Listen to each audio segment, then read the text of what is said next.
Happy moment. Sekali lagi. Happy moment. Luar biasa.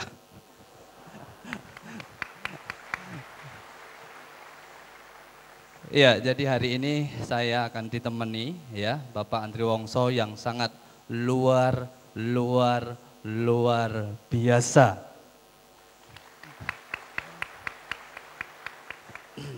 Ya, jadi sangat luar biasa bagi kita dan happy moment hari ini karena memang satu kesempatan yang baik bagi kita untuk berbicara kesuksesan dan kebahagiaan serta arsitek nasib di dalam kehidupan kita. Ya, banyak orang yang memang mengatakan orang yang mau bahagia, mau sukses, ada yang kebolak-balik. Ada yang mau bahagia dulu baru sukses, ada yang mau sukses baru bahagia. Anda mau mana? Hah? Bahagia dulu baru sukses? Atau sukses dulu baru bahagia? Hah?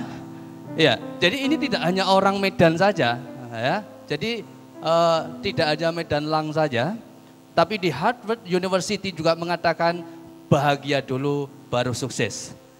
Tetapi di dalam Buddhism, apa yang harus kita lakukan dengan problem bahwa sukses dan bahagia? Agama Buddha menempuh the middle way, jalan tengah. Jadi bahagia is success, success is happiness. Jadi dua-duanya ini kalau orang bahagia pasti dia sukses. Dan kalau dia sukses, dia pun bahagia. Keplok-keplok buat Anda semua.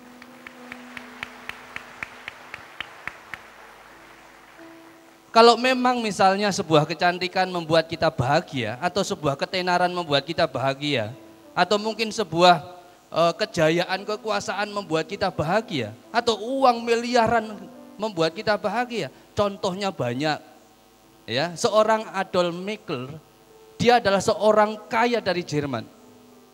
Tapi dia tidak bahagia walaupun uangnya itu miliaran dolar. Coba kalau miliaran dolar, mungkin kita tidur bersama uang dolar. Ya, mau kemana-mana pakai uang dolar. Mau tidur, mau makan uang dolar. Tetapi ternyata hidup seorang Adolf Meckler ini adalah dia tidak bahagia. Akhirnya dia menembak dirinya sendiri. Kalau memang tenar itu membahagiakan, popularitas itu membahagiakan. Contohnya teman saya, Michael Jackson. Ya, loh itu my brother.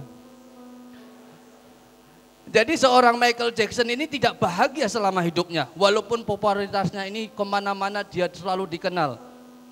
Mungkin cuma Medan Lang saja yang tidak pernah lihat dia ya. Jadi ketika kehidupan seorang Michael Jackson, dia tidak pernah bahagia. Setiap hari dia harus minum obat depresi. Dan the end of his life, dia overdosis. Mati tidak? Mati. Ternyata dia pun tidak bahagia karena ketenarannya, uangnya yang banyak, rumahnya yang mewah, dia tidak pernah bahagia. Seorang Marilyn Monroe, kenal gak? Tetangga saya. Seorang Marilyn Monroe ini orang yang cantik, ya, bahkan dia sebagai simbol daripada kecantikan itu sendiri dari Amerika. Tapi apa yang terjadi? Ya, seorang Marilyn Monroe tidak bahagia. Setiap hari dia pun harus minum obat tidur karena tidak bisa tidur. Ya, setiap hari dan akhir daripada kehidupan seorang Marilyn Monroe ini juga karena overdosis. Mati tidak? Mati. Ya. Jadi ternyata uang yang berlimpah, kekuasaan yang luar biasa, kecantikan yang luar biasa, belum tentu dia bahagia. Sekarang kita tidak bisa beli tidur nyenyak. Banyak orang yang susah tidur nyenyak. Uangnya banyak, mobil juga banyak, ya, tapi tidak bisa tidur setiap malam. Minum obat tidak bisa tidur, ya, sampai kepalanya di bawah, nungging nggak bisa tidur. Sampai dia nyetel karaoke kenceng-kenceng nggak bisa tidur. Ya, sampai pergi kemana? Ke sebuah diskotik pun nggak bisa tidur. Ini sudah banyak orang-orang yang mengalami seperti itu. Kesehatan, banyak orang mengatakan, wah sehat itu pasti bahagia, Bande. Belum tentu. Ya, seorang Thierry Costa, dia adalah dokter kesehatan yang terkenal di Perancis. Dia pun tidak bahagia. Dia akhirnya nembak dirinya setelah acara di televisi.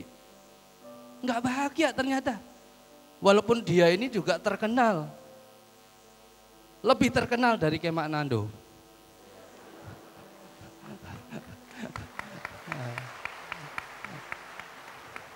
Tapi dia akhirnya mati, nembak dirinya. Kalau memang kekuasaan, power, seorang George Vargas ini ada presiden yang sangat luar biasa.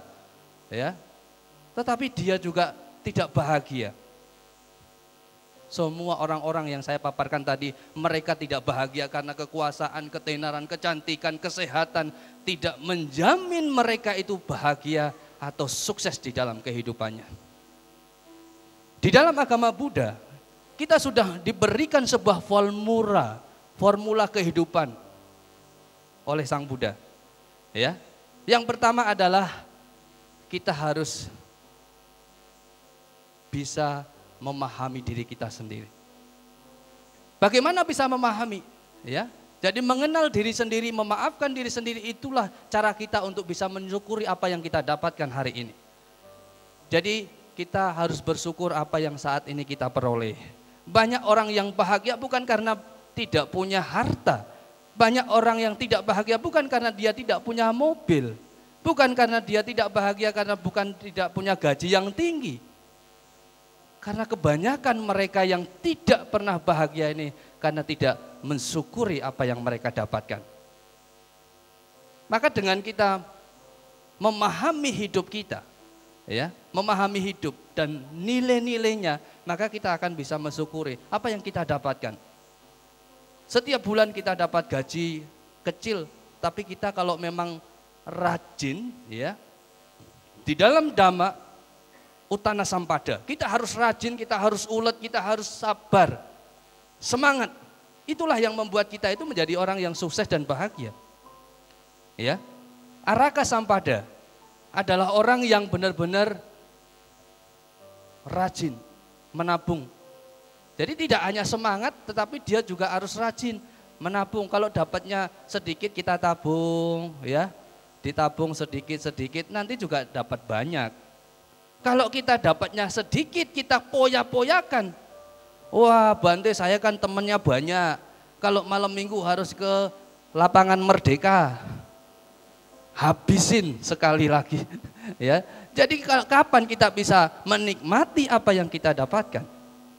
Kalau kita hanya begitu terima langsung keluar. Kadang-kadang terimanya berapa persen, keluarnya melebihi apa yang kita terima. Sehingga kita tidak bisa menabung apa yang kita harapkan ke depannya. Ya. Jadi Sang Buddha juga harus melatih kesabaran. Mengatakan latihlah kesabaran, sabar. Jadi dulu ya, ini ada sebuah cerita. Mau dengar cerita? Iya, ini cerita ini antara HP yang jadul dengan HP yang modern. Ya, mudah-mudahan Anda tidak pernah mendengar karena memang baru tercreate dari pikiran saya hari ini. HP yang jadul ketemu temannya HP yang modern, ya. HP jadul itu yang gede-gede itu, ya. Yang modern itu yang BlackBerry, iPhone, iPad, apalah semuanya, ya. Seperti yang Anda pegang tadi.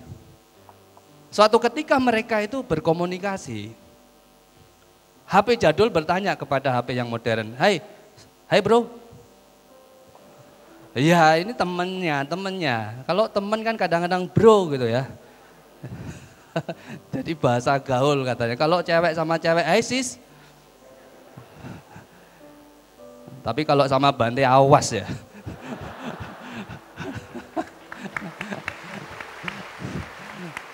Nanti ketemu Bantenya, hai bro. Waduh, nanti Pak Andri Wongso dengar orang Medan luar biasa. Ya, keplak-keplak dulu untuk orang Medan. Ya, jadi HP jadul ini bertanya kepada HP modern, bagaimana kabar kamu? Wah, saya hebat, setiap hari saya selalu senang, kemana-mana saya dipegang, ya kadang-kadang dipencet-pencet, mau makan saya dipegang, mau tidur dipegang. Oh, berarti berbeda loh sama saya, berbeda ya. Saya setiap hari tidak pernah dilepaskan oleh owner saya. Setiap saat pasti saya ditunjuk-tunjukin pada teman-temannya. Ya, saya juga merasa bangga karena setiap dia ketemu temannya, saya ditunjukin lagi sama temannya. Apalagi kalau Pak Andre Wongso dari Jakarta ditunjukin di depannya lagi. Ya. Wow, berarti beda dong sama saya. Saya kadang-kadang dilempar. Ya. Kadang-kadang juga nggak dipakai, kadang-kadang penuh oli, tangan oli aja pegang saya. Ya. Wah, berarti kamu ini karma jelek lah. Kalau saya memang punya karma baik, karena setiap hari saya selalu dimanjain oleh owner saya. Pemilik saya selalu perhatian, kalau pulsa habis cepet-cepet diisi. Ya, tapi kalau saya pulsa HP malah dibanting. Ya. Jadi HP jadul ini merasa dirugikan setiap hari. Ya, dia merasa setelah dia dipakai bertahun-tahun, dia tidak dihargai, dia tidak pernah diperhatiin seperti yang modern. Ya.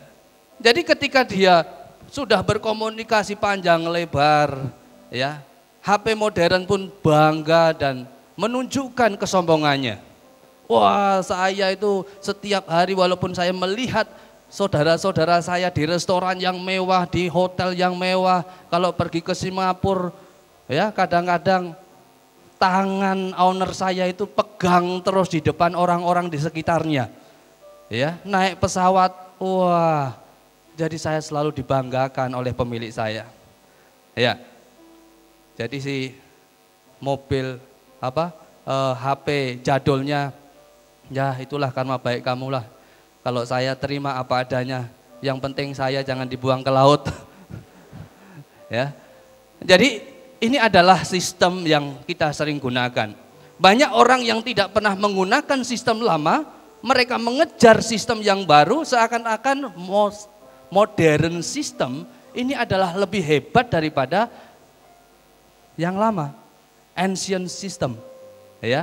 Apa yang telah diajarkan oleh Sang Bagawa, Sang Buddha ini sudah 26 abad yang lalu. Ya. Bahkan seorang doktor, ya, filsuf yang sangat terkenal yaitu adalah Dr. Otkar San, dia juga mengatakan bahwa hiduplah saat ini. Ya. Hiduplah saat ini. Live in the present.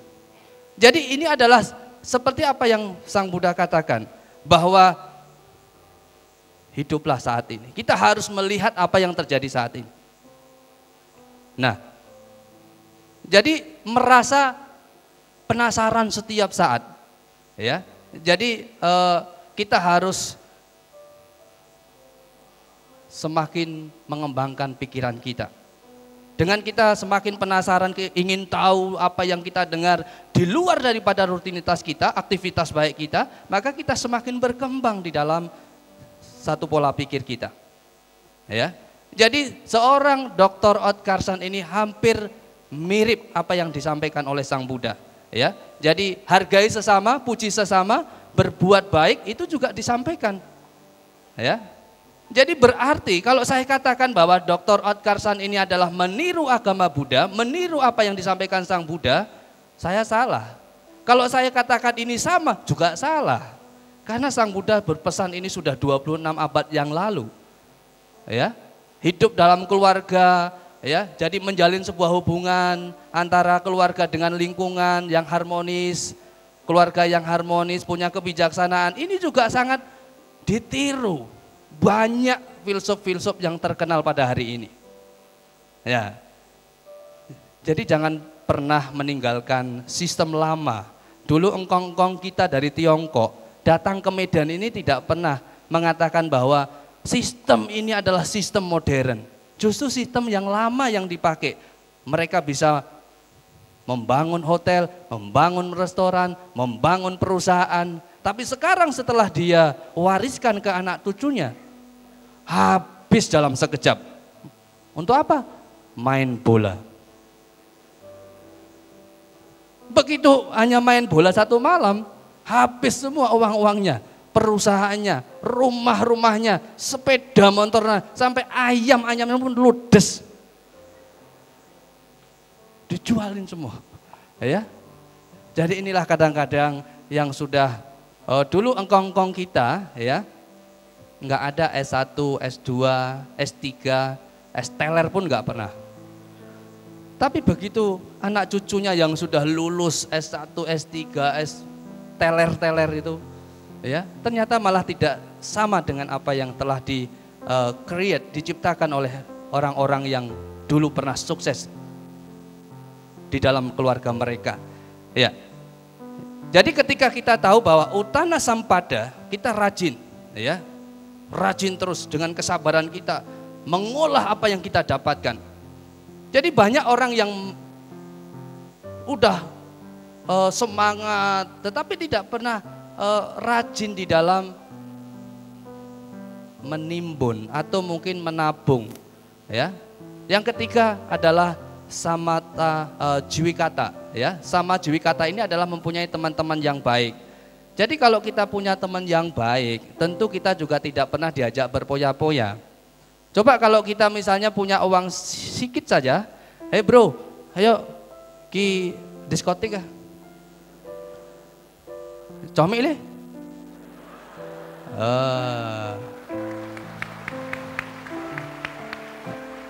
Ya, ciak-ciak lah, esai lah. Ya, jadi dapat terima gajian sedikit aja, ciak-ciak lah, ciak ami-ami esai. Jadi itulah kadang-kadang kita tidak bisa menyimpan, ya. Kadang-kadang kita juga mudah terpengaruh dengan apa yang dibicarakan oleh saudara-saudara kita, sahabat-sahabat kita.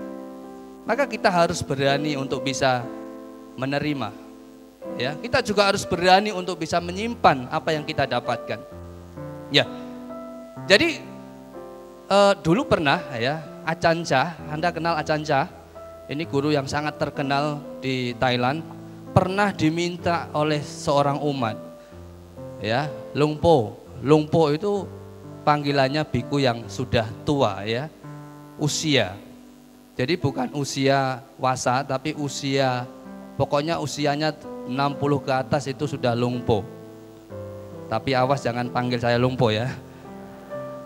Lungpo Kim. Ya, jadi suatu ketika datang seorang umat, ya. Tetapi sebelum umat ini datang, Ajahn Chah ini melihat bahwa foto dia itu dibuat amulet. Ajahn Chah marah, dia tidak terima. Oh, ini nggak boleh, ya. Nanti malah Ajahn Chah nusati nanti. Ada pelindungan terhadap Ajahn Chah. Ajahn Chah ambil semua amulet-amulet yang sudah dibuat seorang umat ini, dia ambil. Tapi tiba-tiba si umat ini karena dia seorang donatur yang besar di wiharanya Ajahn Chah, dia nangis-nangis, Lungpo kasihlah amulet untuk pelindungan diri saya supaya saya sukses, saya bisa kaya, saya bisa bahagia. Gak boleh, kata Ajahn Chah. Si umat ini maksa Lungpo, Lungpo tolonglah, sambil nangis guling-guling. Ya, sampai dia gelongsor namaskarannya, Ajahn Chah tetap gak boleh. Akhirnya si umat ini bilang, Lungpo, saya kan donatur Lungpo yang besar. Kalau Lungpo gak kasih saya pelindungan, nanti saya gak bisa datang lagi. Lungpo, oh ya. Jadi sebenarnya untuk apa? Lungpo Chah bilang, supaya saya ini dilindungi. Setiap saat saya mau pergi kemana-mana supaya saya tidak diganggu oleh siapapun. Kalau ditembak orang sekalipun juga tidak mempan. Ajahn Chah noleh ke samping. Oh, oke, kalau begitu.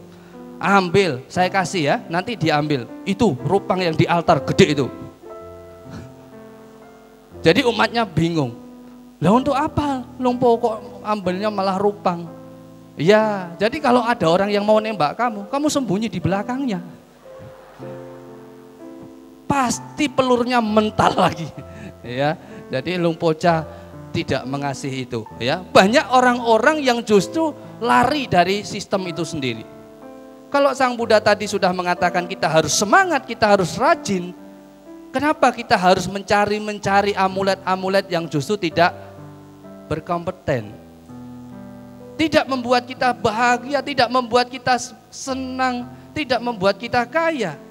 Kalau memang misalnya ada amulet membuat kita kaya, bantenya kaya-kaya dulu. Oh, bantenya ya pakaiannya kayak gini, terus gak pernah berubah-berubah. Kalau boleh berubah pakai pink hari ini saya.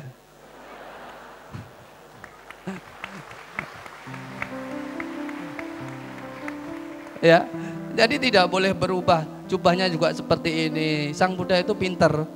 Ya, jadi supaya para biku ini tidak banyak keinginan, jubahnya warnanya hanya itu saja. Ya, banyak kadang-kadang orang nyeletus, bantenya nggak pernah ganti jubah. Sebenarnya kita sudah ganti-ganti setiap hari. Tapi kadang-kadang umat tidak tahu karena memang warnanya sama. Kecuali kalau ada baunya baru tahu. Ya, tapi nggak ada yang berani ngomong baunya. Ya, pasti diem semua. Ya. Jadi disitulah bahwa sebenarnya kekayaan, kesuksesan, kebahagiaan itu adalah tergantung daripada kekuatan diri kita sendiri. Ya, coba ada seorang yang ngambilin sampah, pemulung. Ya, ada orang yang sering ngojek tapi bisa menyekolahin anak-anaknya. Ya, apakah dia harus nanya seorang paranormal dulu, Pak? Hari ini saya ngambil sampah-sampah ke arah mana ya? Oh, ke arah wetan, ke timur. Baru nanti dapat rongsokan banyak. Ada nggak yang bertanya seperti itu? Ya, ada seorang yang memang dia tidak punya tangan, tidak punya kaki, tapi bisa melukis dengan pakai mulut. Apakah dia juga nanya paranormal? Atau seorang juru nujum yang hebat, ya. Tadi kami panggil adik kita Randy, itu juga untuk memotivasi kalian. Anak kita Randy ini dia adalah seorang tunanetra, ya. Jadi dia tidak melihat, tetapi coba Anda dengar gak suaranya seperti apa? Mereka mampu, dia mampu menguji dirinya. Dia juga mampu membuat dirinya ada sebuah semangat yang luar biasa. Jadi disitulah sama, ya, yang sekarang kita dengar suara piano ini. Jadi semuanya kalau kita melihat mereka punya kelebihan-kelebihan yang sangat luar biasa dibanding orang-orang yang sempurna, yang kadang-kadang gengsi, tidak mau ini, tidak mau itu. Nah, jadi disitulah kita harus melihat ke dalam diri kita supaya apa yang dipesankan Sang Buddha, bahwa dengan kebijaksanaan, ya, dengan kebijaksanaan kita mampu membuat sebuah perubahan di dalam kehidupan kita. Yang terpenting ada 4 faktor di dalam idipada kita: canda, wirya, cita, wimangsa. Ya, kita juga harus senang dengan apa yang kita lakukan. Apapun yang kita lakukan hari ini, tentu cobalah kita lakukan dengan kegembiraan ketika kita melakukannya. Sebagai mungkin di kantor kita juga harus senang. Kalau kita kerjanya di perusahaan kita pun harus senang, ya. Datang senyum-senyum, sama pokoknya yang kelihatan harus senyum.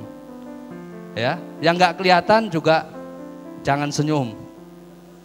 Nanti dibilang ini senewang atau apa? Ya. Kita membuat hiburan bagi diri kita sendiri.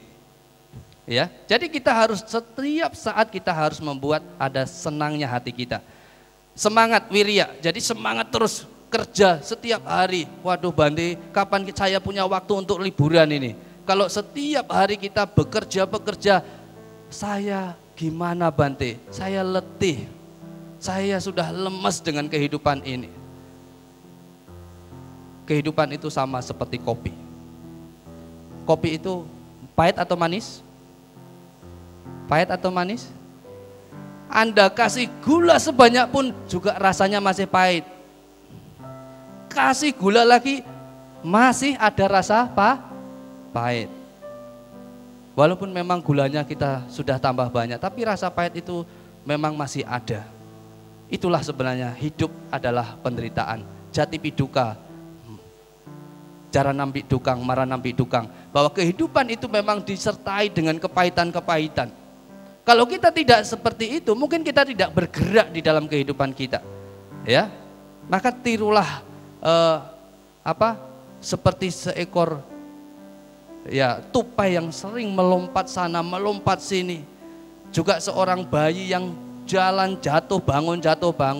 Cobalah kita berpikir bahwa di sanalah kita harus belajar. Walaupun jatuh bangun, kita tetap bangun.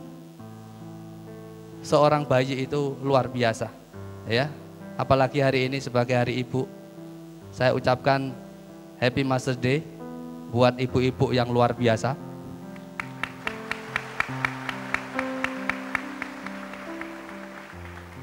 Juga buat bapak-bapak juga yang luar biasa. Nanti kalau yang saya ucapin ibu-ibunya, saya nggak bisa pulang nanti, dihadang di lift, ya. Jadi disitulah kita harus mampu bergerak dan kita harus mampu berjuang untuk bisa merealisasi apa yang kita harapkan. Bahwa segala bentuk harapan kita harus dibutuhkan sebuah perjuangan yang luar biasa. Jadi tidak hanya sekali atau 2 kali, berulang-ulang kali. Semua sudah saya alami. Untuk bisa membuat sebuah harapan yang bisa tercapai, maka kita sudah memulainya, ya. Walaupun memang belum ada kesempurnaan, belum ada kesuksesan yang luar biasa, tetapi kita sudah merasakan bahwa perubahan itu sudah kita rasakan. Ya, jadi disitulah kita sebagai umat Buddha, sebagai masyarakat yang luar biasa, kita harus mampu peduli terhadap sesama. Coba kita puji orang-orang di sekitar kita. Kamu luar biasa, kamu hebat, kamu lagi happy ya? Ya. Jadi coba kita berilah kepedulian terhadap sesama kita. Kadang-kadang orang di sekitar kita butuh perhatian yang luar biasa bagi diri kita. Ya. Jadi itu adalah kita harus bahagia, mudita-cita terhadap orang lain. Tunjukkan bahwa kebahagiaan itu bukan hanya milik kita, tetapi kebahagiaan itu adalah milik bersama. Ya, jadi di situ kita semakin mampu membawa sebuah kebahagiaan dan kesuksesan bagi semuanya. Ya, jadi tunjukkan bahwa kita bukan hanya satu, tetapi kita adalah sama. Dan ketika kita mengatakan kita adalah sama, maka berjuanglah untuk kebahagiaan bersama. Berjuanglah untuk kesuksesan bersama. Demi bangsa dan negara, demi tujuan hidup kita, Nibbana. Terima kasih. Ya, luar biasa Bapak Ibu semua, terima kasih kepada Bante. Satu tepuk tangan sekali lagi buat Yang Mulia Bante. Ya, dan bagi rekan-rekan sedama semua yang ingin bertanya nanti kepada Bante, ya boleh menuliskannya di memo yang disediakan oleh panitia atau Anda nanti bisa bertanya.